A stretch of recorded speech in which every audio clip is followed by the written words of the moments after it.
जी कह रहे हैं एक बार त्रेता जुग माहि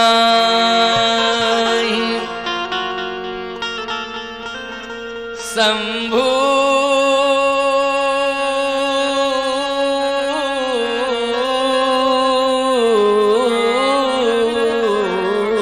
गए कुंभज ऋषि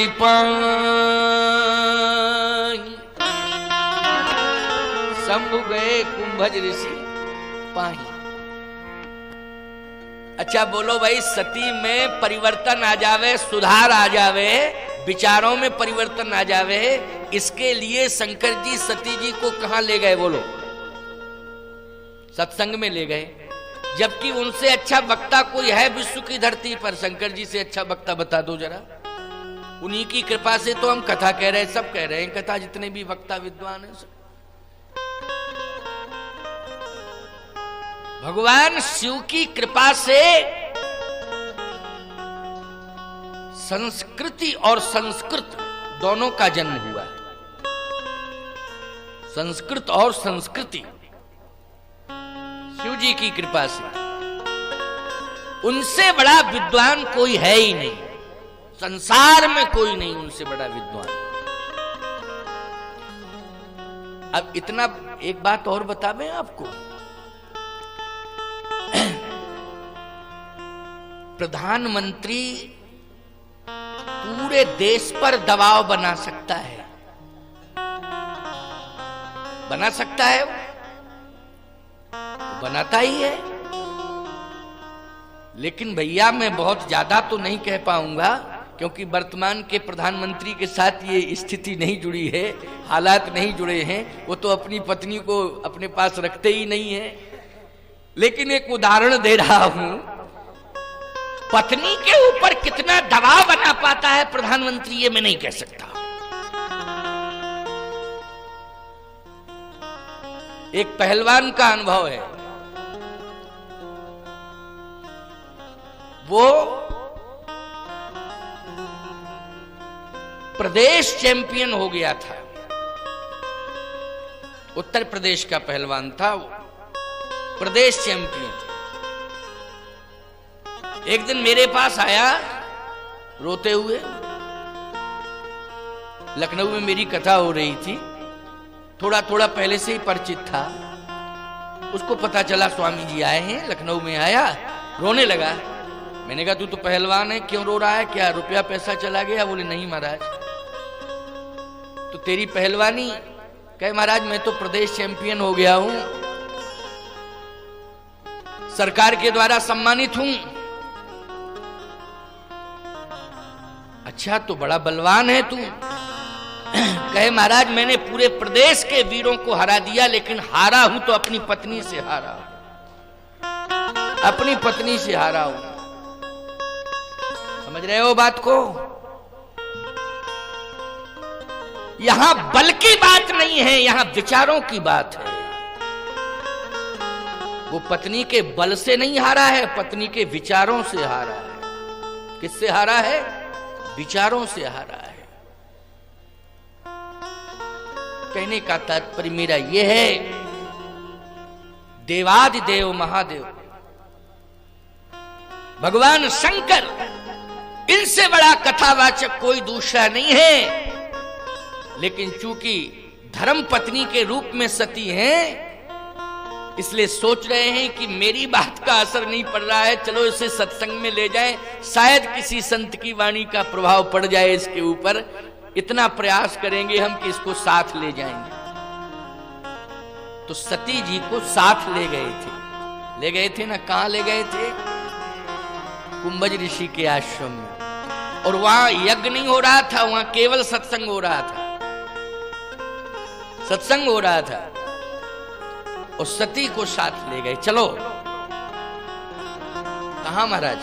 समुद्र के किनारे एक आश्रम है, बहुत अच्छा आश्रम है। अच्छा। अभी तक मानसरोवर के तट पर रहे, चलो समुद्र के किनारे चलें, समुद्र के तट पर चलें। एक बड़ा सुंदर आश्रम है, उस आश्रम में एक संत रहते हैं, तो सती जी ने कहा महाराज संत रहते हैं तो अच्छा पहले ही कह देते भगवान शंकर कि वहां कथा हो रही है, चलो कथा सुना लाए। तो तुरंत कहती आपसे बड़ा विद्वान कोई है नहीं, जिसको जरूरत हो मेरे यहाँ आके कथा सुन ले, मैं दूसरे के यहाँ क्या जाऊं कथा सुनने। तर्क करने लगती। कहा बहुत अच्छे संत रहते हैं, बड़ा सुंदर आश्रम है, चलो चलें। लेकिन वहां तो कथा हो रही थी। क्या हो रही थी? कथा। भगवान शंकर का यही उद्देश्य है कि सती को सत्संग सुना, कथा सुना। इसलिए कहता हूं कि परिवार सहित कथा सुनने आओ। कभी कभी हम देखते हैं कि महिलाएं तो कथा सुनने अधिक संख्या में आती हैं, पुरुष कम आते हैं, कहीं पुरुष ज्यादा आते हैं, महिलाएं कम आती हैं। कहीं कहीं तो ऐसे भी आदर्श परिवार रहते हैं भैया कि परिवार सहित कथा सुनने आते हैं। सिकोहाबाद में तो ऐसा समन्वय है कि सब कथा सुनने आते हैं, परिवार के सदस्य ज्यादा से ज्यादा कथा सुनने आते हैं। एक आध को घर में इसलिए छोड़ आते हैं कि घर का सामान ही गायब ना हो जाए तो इसलिए एक आध व्यक्ति को घर में शायद छोड़ के आते हैं। लेकिन भैया भगवान शंकर तो पूरे परिवार के साथ गए, और परिवार में हैं कौन? दो ही तो हैं, पति पत्नी। तो किसको छोड़ के गए हैं? नंदी बाबा को साथ ले गए। फिर किसको छोड़ गए? कैलाश पर्वत पे। अरे कुछ हो कैलाश पे तब ना छोड़े, जब कुछ है ही नहीं, मैदान ही मैदान है। लेने वाला क्या ले जाएगा? बर्फ की सिल्लियां? क्यों भाई है? क्या ले जाएगा? वहां तो बर्फ ही बर्फ है। कथा के प्रति बड़ी रुचि है, चलो सत्संग में ले जाएं, शायद सती के विचार बदल जाएं। इसलिए एक बार त्रेता जुग माही, एक बार त्रेता जुग माही, शंभु गए कुंभज ऋषि पाही, शंभु गए कुंभज ऋषि पाही, शंभु गए कुंभज ऋषि पाही, शंभु गए कुंभज ऋषि पाही, शंभु गए कुंभज ऋषि पाही, शंभु गए कुंभज ऋषि पाही। कुंभ मानी होता है घट। क्या होता है कुंभ मानी? घट। इनका एक नाम अगस्त भी है, अगस्त। और गोस्वामी तुलसीदास जी ने यहां अगस्त नहीं लिखा, कुंभज ऋषि पाई। अगस्त ऋषि भी हैं, ये कुंभज ऋषि है। अगस्त नाम नहीं दिया, यहां कुंभज नाम दिया। क्यों?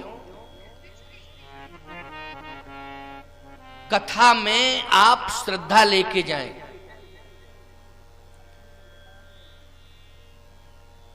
वक्ता के व्यक्तित्व का मूल्यांकन करके यदि आप कथा सुनने जा रहे हैं तो ये श्रद्धा की न्यूनता है, क्योंकि आप कथा को महत्व नहीं दे रहे हैं, वक्ता को महत्व दे रहे हैं। वक्ता का विवेक छोटा बड़ा हो सकता है, लेकिन कथा छोटी बड़ी हो सकती क्या? जल्दी बोलो भैया। इस ग्रंथ की महिमा को चाहे कोई छोटा वक्ता सुनावे चाहे बड़ा वक्ता सुनावे, महिमा ग्रंथ की है। किसकी महिमा है? ग्रंथ की महिमा है। बोलो है कि नहीं? अब ये वक्ता का विवेक है कि उसका कितना अध्ययन है, वो अपने विवेक से सुना रहा है। लेकिन पहला संकल्प तो ये होना चाहिए कि वहां ग्रंथ रखा हुआ है और व्यास पीठ पर रखा है, हमें ग्रंथ का सम्मान करने जाना है। ये भाव लेके आना चाहिए।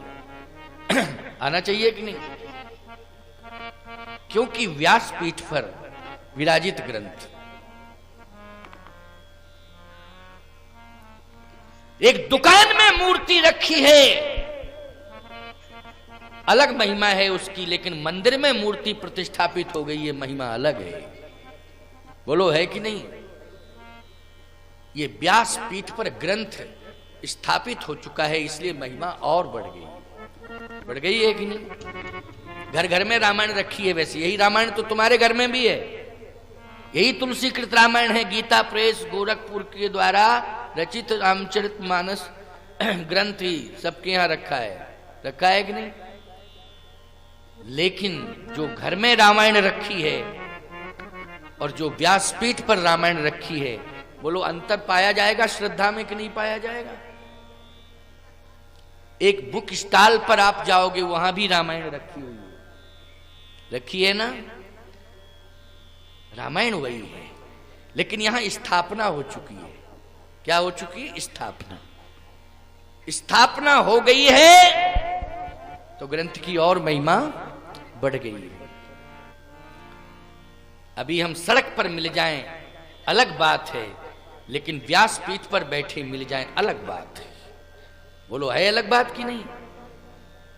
स्थान का महत्व होता है प्यारे।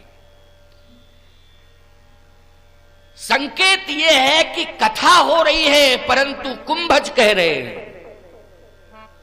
वो तुलसीदास जी महाराज ये बताना चाहते हैं कि भगवान शंकर ये सिद्ध कर रहे हैं कि मैं भले ही संसार का सबसे बड़ा वक्ता हूं,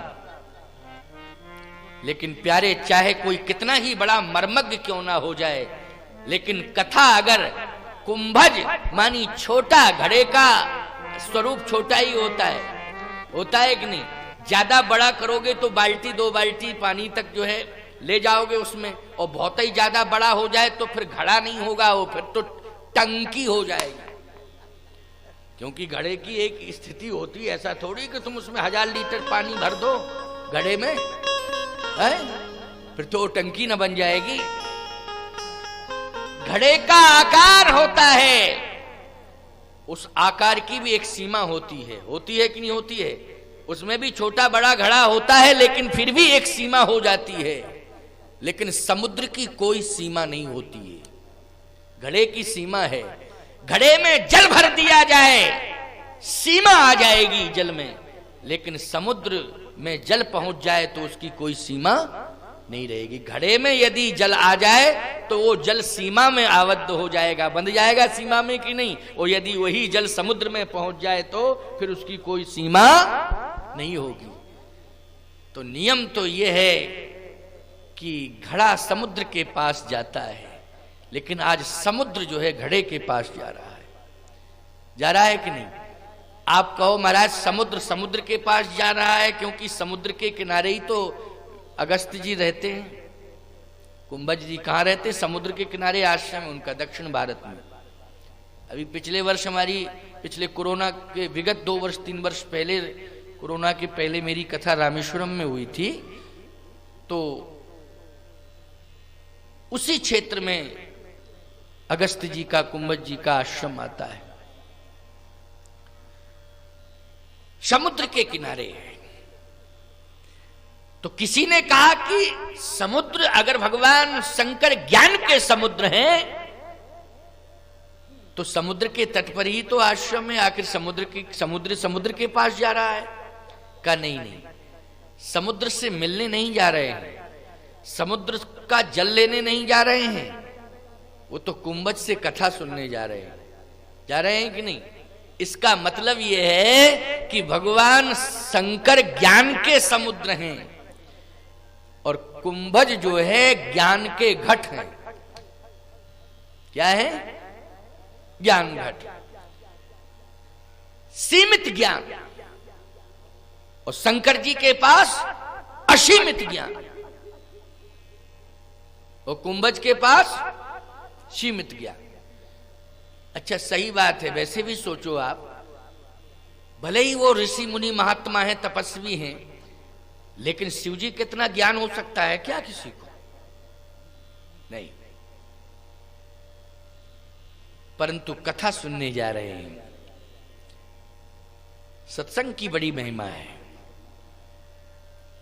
कितने ही बड़े ज्ञानी ध्यानी तुम क्यों ना बन जाओ, लेकिन यदि कानों तक की आवाज पहुंच जाए कि कहीं कथा हो रही है तो वहां जरूर जाओ। ये मत देखो कि अरे ये छोटे मोटे वक्ता हैं, इनकी क्या सुनेंगे। ग्रंथ का सम्मान करने जाओ। किसका सम्मान करने? ग्रंथ का सम्मान करने जाइए। आप जाना चाहिए, धर्म कहता है। सती जी कहती हैं महाराज आप समुद्र के किनारे अगस्त का आश्रम अगस्त जी से मिलने आए, लेकिन यहां तो बहुत सारे महात्मा बैठे हैं, क्या हो रहा है? कहे कथा हो रही है। कथा?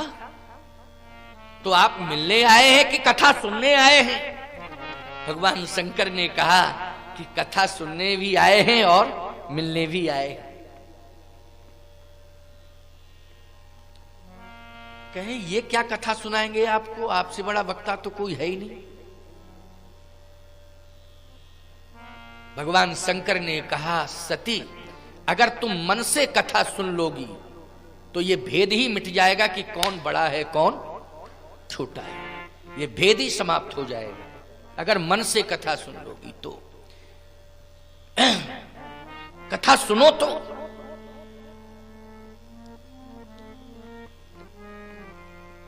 सती जी ने कहा महाराज अब आ ही गए हैं तो बैठते तो हैं ही हैं, लेकिन ये जरूरी नहीं है कि कोई कथा में आ जाए बैठ जाए तो वो सुनेगी। मन होगा तो सुनेगा, नहीं होगा मन तो नहीं सुनेगा। बहुत से लोग बैठ जाते हैं कथा में लेकिन वो सुनते नहीं है, सोते हैं। प्रायः देखा ये तो दिन की सभा हो रही है इसलिए कोई ऐसी बात नहीं, लेकिन जहां रात्रि की सभाएं होती हैं मैंने आंख से देखा है, स्वयं अनुभवी बैठा हूं, देखा है, मैंने अनुभव किया इस बात का कि हाँ सामने वाला जो है सो रहा है। अच्छा उससे कहते भी है वक्ता संत जो भी होते हैं, कहीं सो रहे हो, सो रहे हो, कथा में सोते हो? तो सोता जरूर है क्योंकि मन नहीं लग रहा है, नींद आ रही है, सो रहा है, लेकिन ये जरूर कहेगा नहीं नहीं, ये जरूर कहेगा। उससे कहा क्यों सो रहे हो? नहीं नहीं नहीं। चलो भाई एक बार अगर कह दिया है तो सचेत हो जाना चाहिए, लेकिन वो आदत से बाज नहीं आता है। 10 मिनट के बाद फिर वो सोने लगता है। ऐसे मैंने एक श्रोता से कहा, मैंने कहा सामने बैठे हो सोना नहीं चाहिए, अभी तो समय भी कुछ नहीं, रात्रि के 10 बजे थे उस समय। मैंने कहा 10 बजा है, अभी 10 बजे ही तुम्हें नींद आ गई? वो नींद आ रही थी तो कथा सुनने क्यों आए हो? आगे बैठे हो, सो रहे हो? कहे नहीं महाराज, चलो गलती हो गई होगी। और दोबारा 15 मिनट बाद फिर सो गया, फिर मुझे कहना पड़ा या तो बैठ के कथा सुनो, सो नींद आ रही है तो घर जाओ। सामने बैठे हो, सो रहे हो, बगल वाले को भी परेशान कर रहे हो, इसके ऊपर गिरते हो, उसके ऊपर गिरते हो, घर जाओ। कहे महाराज नहीं, घर नहीं जाऊंगा। तो सो क्यों रहे हो? सो नहीं रहा। सो रहे थे कि नहीं? नहीं। चलो ठीक, कोई 15-20 मिनट बाद फिर सोने लगा। हमने कहा जरा थोड़ी भाषा बदल दें। मैंने कहा जिंदा हो? बोले नहीं महाराज। हमने कहा तो इस मुर्दे को ले जाओ स्मशान घाट पर। या मुर्दे की क्या जरूरत है? कहने का मतलब मेरा यह है कि कथा मन से सुननी चाहिए, लेकिन सती जी ने कथा मन से सुनी ही नहीं। भगवान शंकर ने कथा सुनी, यही प्रमाण है रामायण का। कथा भगवान शंकर ने सुनी मन से। इतने बड़े ज्ञानी हैं फिर भी मन से कथा सुन रहे हैं। और वक्ता कौन है? कुंभज है, मन से कथा सुन रहे हैं। वाह क्या बात है। मैं तो कहता हूं कि कोई बड़ा वक्ता अगर कथा सुनता है तो जो अपने आप को छोटा वक्ता मानता है कि हम तो बहुत छोटे वक्ता हैं, लेकिन कोई बड़ा वक्ता हमारी कथा सुन रहा है तो उत्साह वर्धन हो जाता है। हो जाता है कि नहीं होता? और एक बात बताएं, उत्साह वर्धन तो होता ही है, लेकिन वो वक्ता सामने वाले सुनने वाले वक्ता के प्रति श्रद्धान्वित हो जाता है कि भाई ये महान है, इससे बड़ा महान तो कोई है ही नहीं। मैं कहता हूं कि अगर श्रोता मन लगा के श्रद्धा पूर्वक कथा सुनते हैं तो कहने वाले वक्ता हृदय से इतना प्रसन्न हो जाता है, इतना प्रसन्न हो जाता है कि वो भगवान से अपने मंगल की कामना बाद में करता है, पहले श्रोताओं के मंगल की कामना करने लगता है, इतना प्रसन्न हो जाता है। इसलिए कहता हूं कि मन लगा के कथा सुननी चाहिए और श्रद्धा पूर्वक कथा सुननी चाहिए। शंकर जी ने मन लगा के कथा सुनी, श्रद्धा पूर्वक कथा सुनी, लेकिन सती जी ने कथा श्रद्धा पूर्वक नहीं सुनी, मन ही नहीं लगा उनका। भगवान शिव ने सोचा कि सत्संग में भी परिवर्तन नहीं आया, निश्चित रूप से सती का समय अच्छा नहीं है और सती के साथ मृत्यु योग जुड़ रहा है। अच्छा एक बात बताओ भाई, महाकाल की पत्नी है, बोलो सती किसकी पत्नी है पहले ये बताइए। काल कुछ बिगाड़ सकता है उसका? जल्दी बोलो, क्या बिगाड़ेगा काल? महाकाल की पत्नी है ना। अच्छा बोलो भाई, मृत्यु जीवन में ना आवे, मृत्यु संकट से हम उबर जाएं, इसके लिए महाकाल की शरण में जाते हो कि नहीं जाते हो? तुम सब महाकाल की शरण में इसलिए जाते हो, लेकिन सती को तो महाकाल ही पति के रूप में मिल गया। इससे बड़ा सौभाग्य और क्या हो सकता है, सोचिए जरा। लेकिन आज महाकाल कहता है कि मृत्यु योग जुड़ गया है। इसका मतलब है कि महाकाल ही काल को प्रेरित कर रहा है।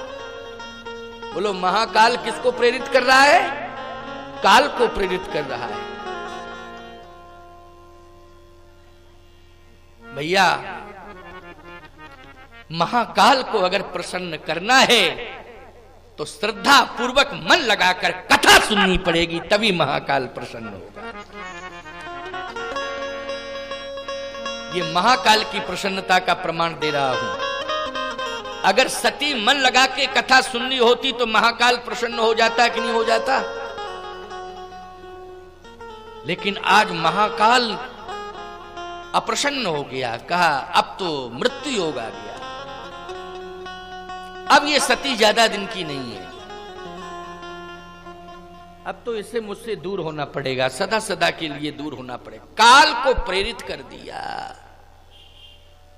एक बात और बता मैं भैया, जिसकी मृत्यु आ जाती है, नजदीक मृत्यु आ जाती है, वो न पति को पहचानती है न जगतपति को पहचानती है।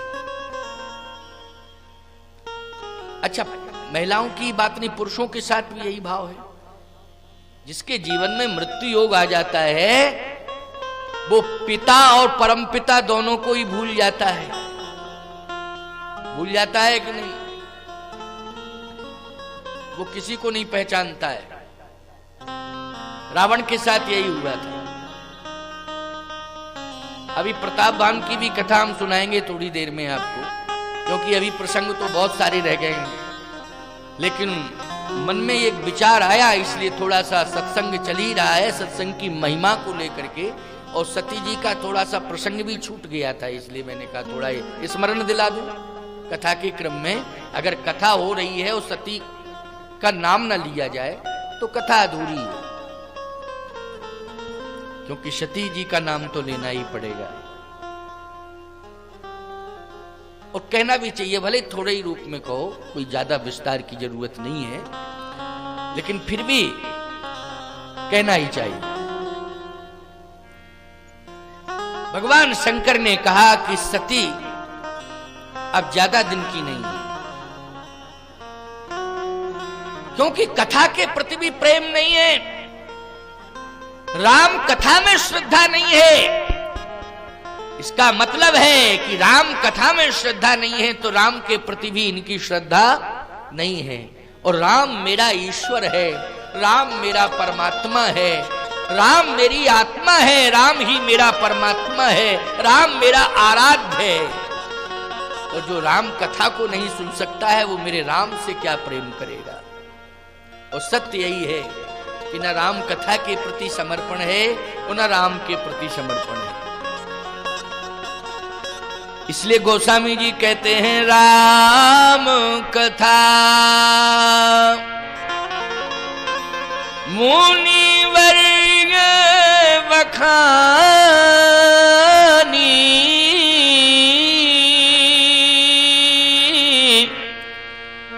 सुनी महेश परम सुख मानी। सुनी महेश परम सुख मानी। भगवान शंकर ने कथा सुनी लेकिन सती जी ने कथा नहीं सुनी और परम सुख मानी, परम सुखानुभूति हुई कथा सुन के। अब बोलो वक्ता की महिमा है कि कथा की महिमा है? जल्दी बोलो। वक्ता तो कुंभज है लेकिन कथा के प्रति अनुराग है। वाह, आनंद आ गया, बहुत सुंदर। वाह, कथा के प्रति अनुराग है। कथा के प्रति अनुराग